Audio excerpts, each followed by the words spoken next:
recording studio Maniyari मारी के बमचील मरे तबे डीजे पहिल मरे तबे डीजे पहिल मरे मारी के बमचील मरे तबे डीजे पहिल मरे तबे डीजे पहिल मरे बजाई के हो गाना देखी सारा जमाना मलावा के उठा लाली की न मरे मारी के बमचील मरे तबे डीजे पहिल मरे तबे डीजे पहिल मरे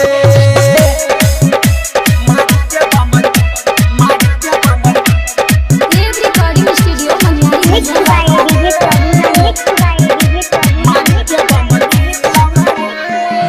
हो लइका जवान सब जात हो बाटे संग में बुढ़ऊ चाचा हो नैकी बहुरिया नाचत बिया घुमटावरी देख पाछा हो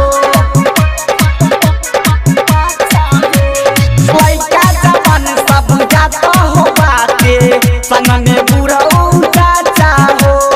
नैकी बहुरिया नाचत बिया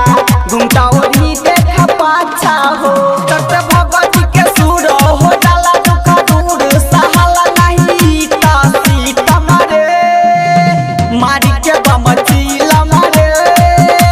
तबे डीजे पहिल मरे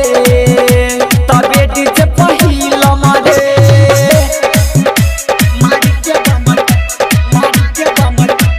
देव रिकॉर्डिंग स्टूडियो मनियारी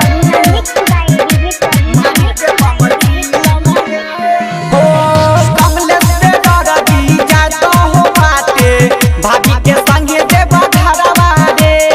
धड़कन धर्मेंद्र सरगम विशाल साथ में ओकर लभरवा रे कमलेश से डरदी जात हो बाटे भाभी के संगे देव घरवा रे धड़कन धर्मेंद्र सरगम विशाल साथ में ओकर लभरवा रे बाबा दिहे बड़ा धनवा होई पूरा सपनवा खुशी से पैसा हम छीट मरे मारी के बमचील मरे तबे डीजे पहिल मरे तबे डीजे पहिल मरे मारी के बमचील मरे तबे डीजे पहिल मरे तबे डीजे पहिल मरे मारी के